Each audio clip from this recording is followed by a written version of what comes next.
Assalamualaikum warahmatullahi wabarakatuh. Waalaikumsalam warahmatullahi wabarakatuh. Gimana nih kabarnya hari ini teman-teman? Alhamdulillah luar biasa. Allahu Akbar. Oke, udah pada semangat ya. Sebelumnya Ibu mau ngecek kehadiran dulu nih. Yang gak hadir siapa ya ketua kelas?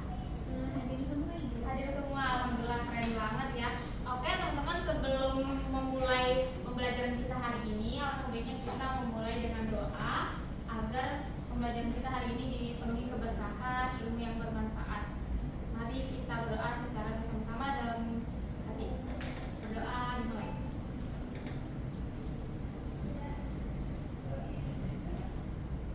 Berdoa selesai. Oke, teman-teman udah bawa semua kan peralatannya ini? Sudah. Oke, keren ya. Oke, di sini kita mau ngapain sih? Di sini kita mau membahas metabolisme, pengaruh pH terhadap aktivitas enzim. Sebenarnya Ibu mau ngecek mood kalian nih hari ini. Kalian moodnya senang atau marah atau kayak berbunga-bunga hari ini? Ayo, berbunga-bunga. Oh, semuanya berbunga-bunga ya. Oke deh. Oke, tujuan pembelajaran kita apa aja sih Bu hari ini? Jadi tujuan pembelajaran kita di sini ada mengerti kerja enzim dalam kondisi pH yang berbeda-beda. Lalu yang kedua itu menganalisis faktor-faktor apa saja yang mempengaruhi aktivitas enzim. Lalu yang ketiga ada menyimpulkan hubungan antara pH dengan aktivitas enzim. Sebelum mulai, Ibu ada beberapa pertanyaan nih buat teman-teman. Nih yang pertama, apakah menurut kalian semua jenis air jeruk akan memberikan efek yang sama terhadap susu? Iya atau tidak? Boleh? Tidak, Boleh Ibu. Mister? Ya, silakan. Karena kadar sama di setiap air jeruk itu berbeda. Kalau jeruk nipis lebih asam daripada lemon atau jeruk kemasan, sehingga pengaruhnya terhadap penggumpalan juga berbeda, Ibu. Jadi jawabannya ialah Tidak. tidak. Oke, terima kasih banyak Mister. Tepuk tangan dulu, teman-teman. Oke ya. Yang kedua, setujukah kalian bahwa semakin asam suatu larutan maka semakin cepat susu akan menggumpal? Siapa yang mau jawab? Boleh Fatimah, silakan. Saya setuju karena semakin rendah pH itu berarti semakin asam, maka proses penggumpalan protein dalam susunya akan berlangsung lebih cepat. Karena enzim atau kondisi yang menyebabkan kerja enzim ini bekerja lebih optimal dalam kondisi tersebut, Bu. Oke, berarti setuju ya Fatimah ya? Iya, setuju. Oke, keren. Ayo, teman-teman. Lalu yang ketiga, benarkah bahwa air biasa akan menyebabkan susu menggumpal seperti air jeruk? Boleh Ara, silakan. Ya, silakan. Air biasa tidak memiliki sifat asam yang diperlukan untuk menyebabkan dehidrasi protein dan mengumpulkan susu sehingga tidak menyebabkan perubahan seperti larutan asam. Jadi jawabannya adalah salah. Salah. Jadi air tidak akan menggumpalkan susu. Jadi gitu ya teman-teman. Untuk kayak kisi-kisi kita praktikum hari ini. Boleh di-scan dulu teman-teman, ini ada rumusan masalah dan hipotesisnya ada di sini. Boleh di-scan dulu. Udah? Bisa? Boleh Ibu kasih waktu 1 menit untuk scan.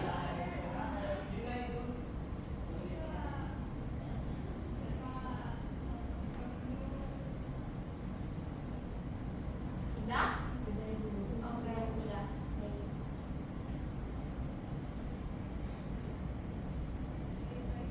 Oke. Di sini ada pertanyaan juga, teman-teman. Lalu di sini ada perumusan masalah. Diskusikan bersama kelompokmu dan tuliskan pertanyaan penelitian yang akan kalian selidiki berdasarkan demonstrasi yang akan Ibu lakukan nanti. Lalu rumuskan hipotesis. Lalu ini ada aktivitasnya. Oke, baik teman-teman. Udah Ibu kasih kan ya kelompok-kelompoknya kemarin, boleh dibagi 2 kelompok. Lalu ini sama, per kelompok itu dapat 4 gelas. Di sini ada susu segar, ada jeruk nipis, jeruk lemon, jeruk kemasan sama air biasa.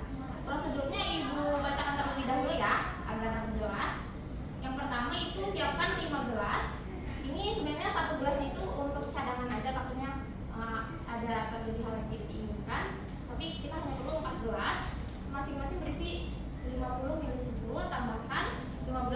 mili larutan sesuai tabel di bawah. Lalu catat, teman-teman udah bawa stopwatch kan?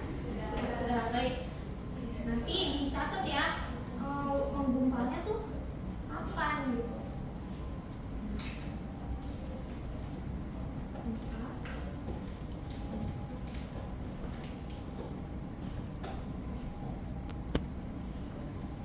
Boleh sambil ke depan teman-teman biar jelas.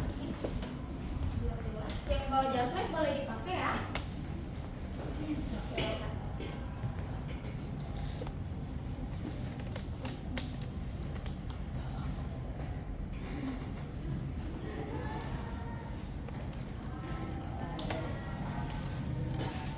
Yuk.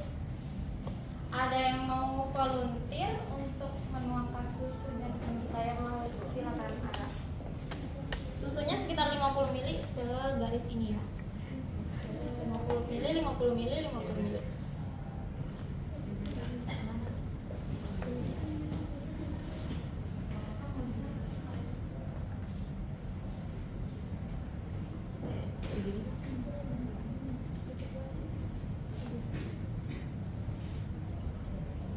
Oke.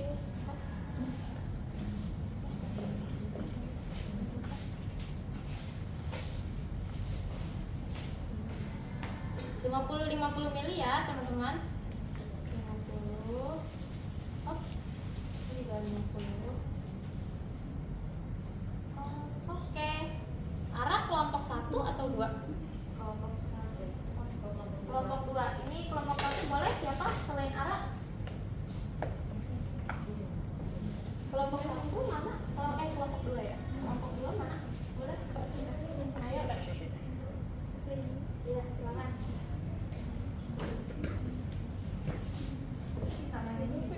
Samain 50 ml 50 ml ya. Ini segini.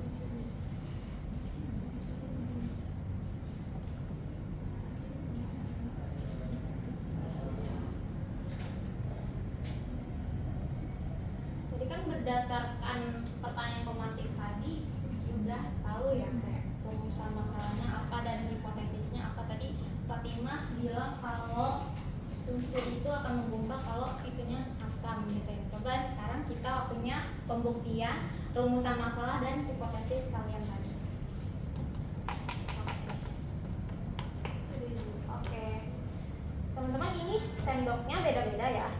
Ini jadi ini 1, 2, 3, 4. Masing-masing ini beda-beda. Jadi ini air jeruk yang kemasan, ini air jeruk lemon, ini air biasa, ini air jeruk nipis.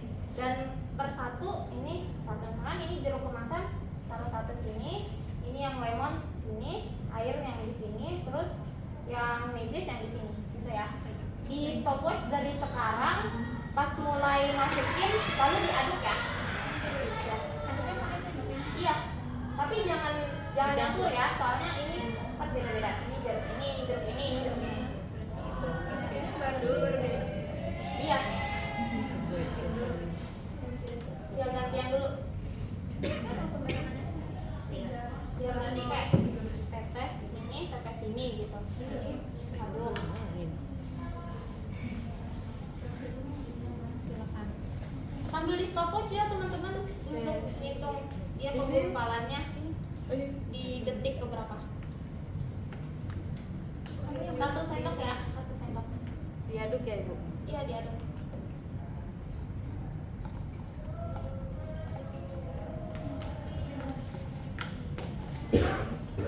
Ingat-ingat ya. Ini Lemon ya lemon gitu ya, biar nggak kecampur sendoknya.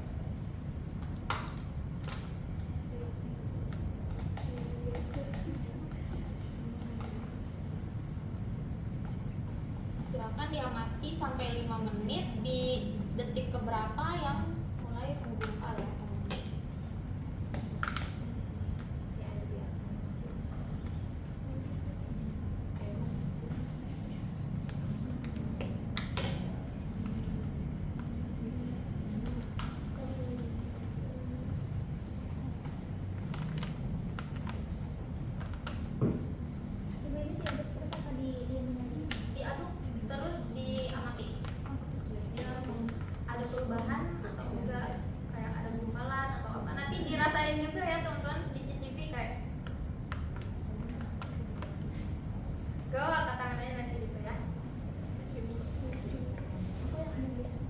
Di stopwatch sudah?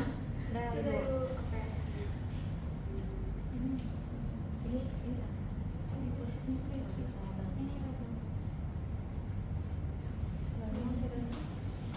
Oh, ini.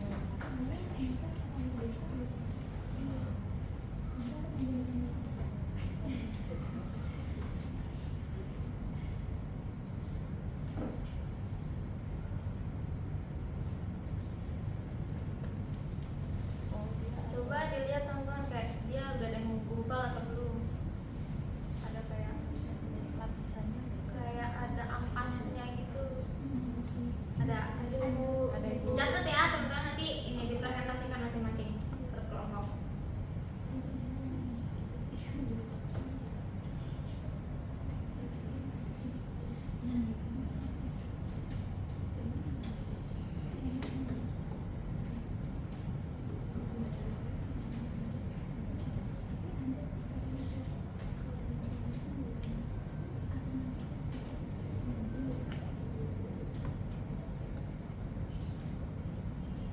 Ada perubahan?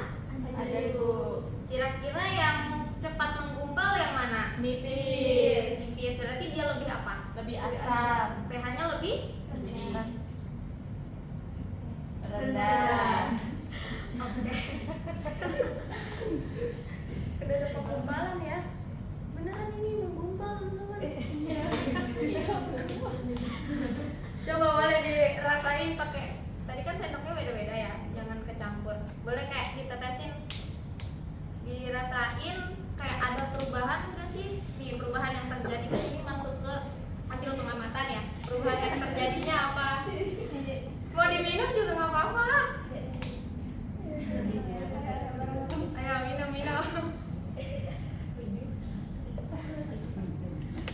Ara juga. Ayo semuanya minum. Yang air biasa. Yang air biasa jangan ya. Yang air Yang air biasa Ini dong. apa nih? Karena air biasa itu untuk kontrol, karena kita mau lihat perubahannya dia dibandingkan.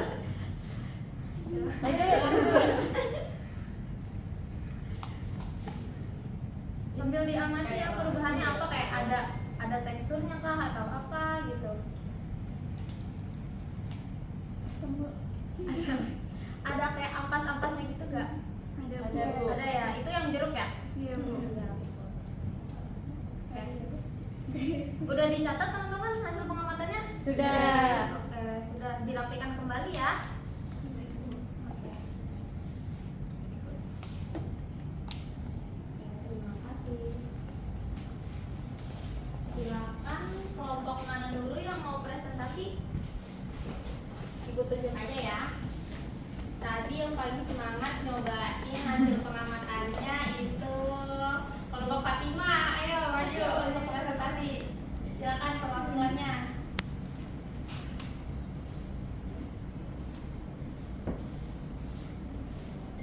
Ya, silakan saja. Assalamualaikum warahmatullahi wabarakatuh. Waalaikumsalam.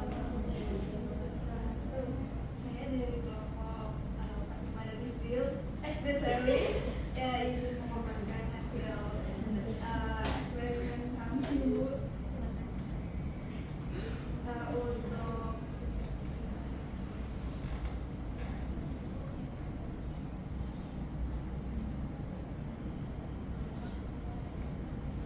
Di detik keberapa menggumbalnya yang ini? Air mineral dia menggumpal atau enggak? untuk yang air mineral tadi tidak terjadi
pada hewan ternak itu terdapat pelajaran berikut. Seperti itu. Cukup? Cukup. Terima kasih banyak, Cek. Boleh tepuk tangan teman-teman. Boleh kelompok selanjutnya silakan untuk mempresentasikan hasil pengamatannya. Boleh ya, Sarah.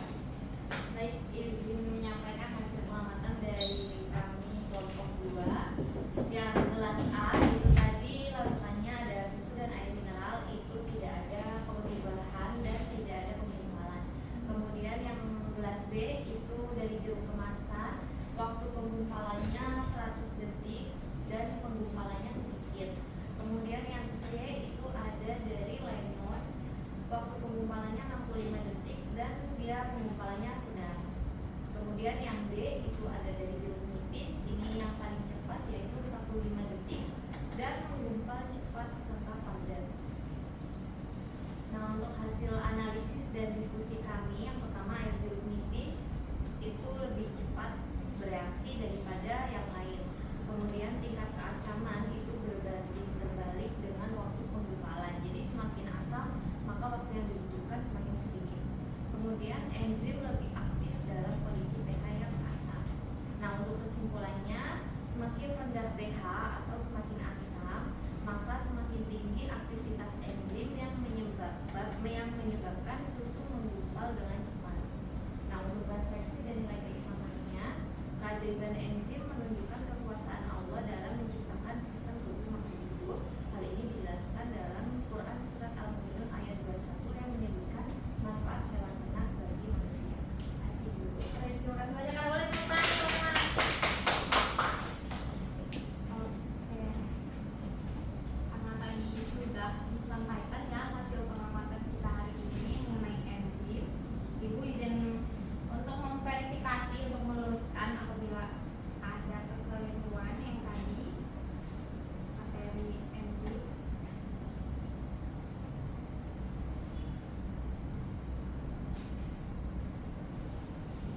Sebentar ya.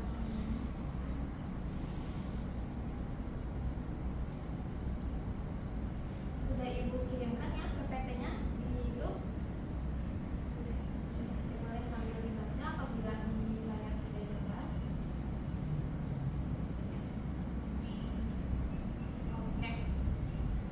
Di sini Ibu mau menjelaskan dulu apa sih itu metabolisme. Jadi metabolisme ini adalah seluruh reaksi kimia yang terjadi di dalam tubuh makhluk hidup untuk mempertahankan kehidupan. Dia ada apa aja sih jenis-jenis metabolisme itu? Dia ada dua, itu ada anabolisme, ada juga katabolisme. Anabolisme ini apa aja? Itu reaksi pembentukan senyawa kompleks dari senyawa sederhana. Jadi dari senyawa sederhana ke kompleks. Sedangkan yang anabolisme ialah sebaliknya. Contohnya apa? Bukan ini fotosintesis. Juga itu katabolisme misalnya respirasi. Untuk yang praktikum ini nanti akan di pertemuan selanjutnya. Oke, nih, ini mau membahas apa sih yang menyebabkan susu itu menggumpal. Jadi itu ada protein utama, yaitu adalah susu, itu kasein. Akan menggumpal ketika pH larutan menurun, yaitu semakin asam tadi di jeruk nipis. Dalam industri makanan seperti enzim renin atau rennet bisa digunakan untuk menggumpalkan susu, tapi dalam praktikum ini penggumpalan dibantu oleh zat asam yaitu jeruk nipis. Betul. Reaksi tersebut menyerupai kerja enzim, yaitu mempercepat reaksi kimia tanpa itu bereaksi langsung dengan bahan. Lalu di sini peran pH terhadap aktivitas enzim. Enzim bekerja optimal pada pH tertentu. Jadi beda-beda ya teman-teman, tergantung jenis enzimnya. Jadi di sini ada enzim yang bekerja optimal pada pH tertentu. Misalkan pepsin di lambung bekerja di pH 2, asam banget kan itu karena di lambung. Untuk yang amilase itu dia dibuat di pH 7. Jadi beda-beda ya, tergantung dia jenis enzim itu apa. Lalu pH yang terlalu rendah atau terlalu tinggi dapat membuat struktur enzim atau terdenaturasi sehingga fungsinya menurun atau hilang. Kayak tadi terlalu rendah akan menggumpalkan si protein dalam susu tersebut, si kasein itu. Lalu kesimpulan praktikumnya, semakin asam rendah semakin cepat penggumpalan tadi. Benar kata Ara dan juga tadi CG. Lalu ini untuk memastikan bahwa pH mempengaruhi aktivitas enzim atau reaksi protein susu terhadap asam. Itu juga ini menggambarkan secara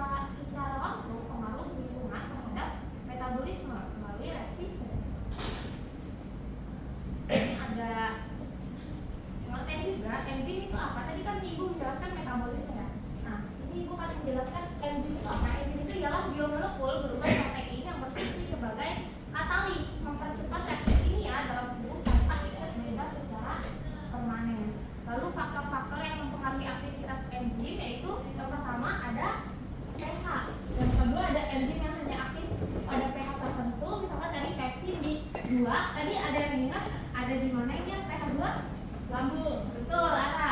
Lalu untuk yang tripsin itu ada di pH basal sekitar 8. Jadi intinya ibaratnya kalau misalkan kita kan mau masak ya, ada kompor. Nah, itu kan untuk kita kayak mateng. Nah, ini kayak di tubuh kita kayak gitu. Kurang lebih. Nah, ini juga ada faktor yang mempengaruhi enzim selain pH tadi itu ada suhu. Jadi suhu optimum enzim manusia itu biasanya sekitar 37 derajat Celcius. Terlalu panas bisa merusak enzim. Dia akan terdenaturasi. Dia tidak bisa terlalu panas. Lalu untuk yang konsentrasi substrat juga mempengaruhi. Lalu juga semakin tinggi konsentrasi substrat, maka semakin cepat reaksinya sampai mencapai titik temu. Juga ada inhibitor atau penghambat zat yang menghambat kerja enzim bersifat reversible atau irreversible. Apa sih itu reversible dan irreversible? Jadi reversible itu bisa bolak-balik gitu. Kalau yang irreversible ya tidak bisa bolak-balik. Jadi kalau saat udah terjadi kayak gitu, bisa nggak kalau udah menggumpal balik lagi? Nggak bisa kan? Kayak di sini tadi kan teman-teman udah kayak sekilas menjawab pertanyaan di LKPD. Ini disinggung kembali. Ini dari ayat 21 ayat 5. Ada yang mau volunteer untuk membaca? Silakan. Saya mau ibu ya, silakan.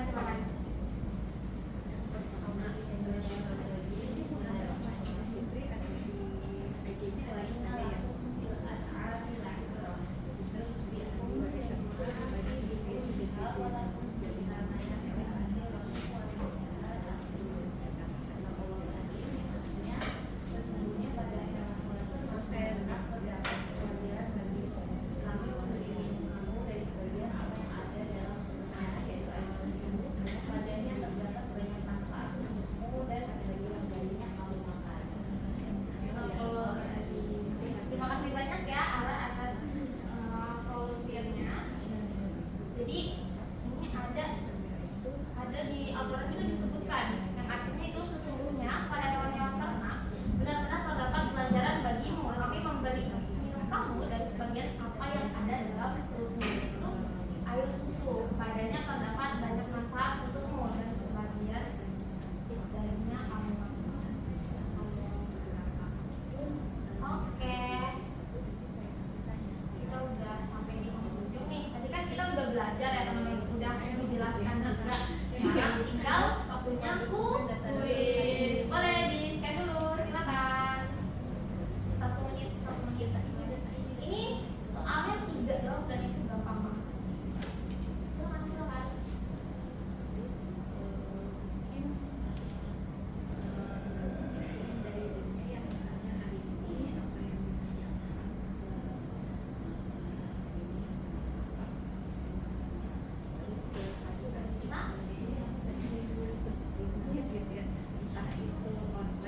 Ibu juga ikut tampilan ya.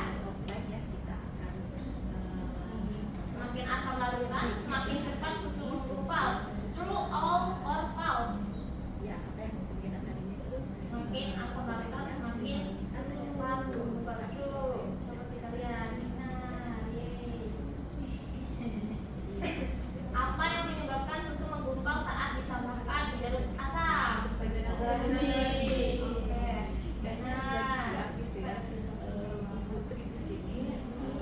Jeruk nipis.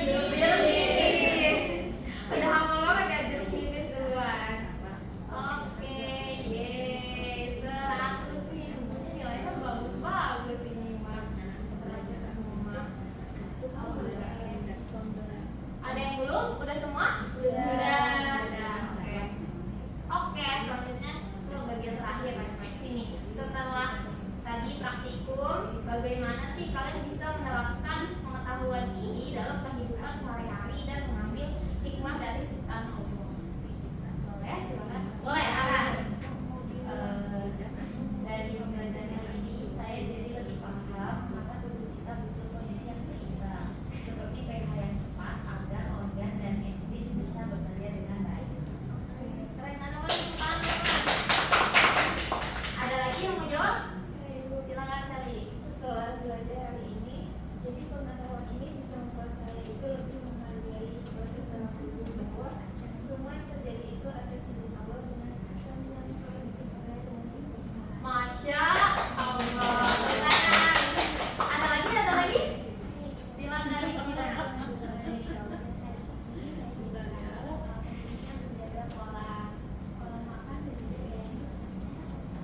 Oke, teman. Bener ya, bener semua nih. Tadi untuk saya kayak mensyukuri ciptaan Allah, untuk Ara tadi menyinggung juga ayat ayat, lalu untuk Ikrimah tadi menyinggung juga supaya kita hidup sehat. Karena apa? Karena pH ternyata mempengaruhi di tubuh kita gitu. Kita ada enzim. Kalau misalkan pH tubuh kita asam, tadi aku terdenaturasi, maka itu akan membuat tubuh kita Iya, kalau kayak gitu ya. ada yang mau menyimpulkan? Satu orang boleh? Silakan, Cici. izin mencoba menyimpulkan jadi itu tadi adalah katalis biologi termasuk reaksi metabolisme di mana enzim itu dipengaruhi oleh lingkungan seperti pH dan suhu. Lalu tadi dari praktikum menunjukkan bahwa lingkungan asam itu membutuhkan reaksi yang mempengaruhi kerja enzim, yaitu penggumpalan protein susu, dan metabolisme itu merupakan sistem yang kompleks dan teratur yang mencerminkan kehebatan ciptaan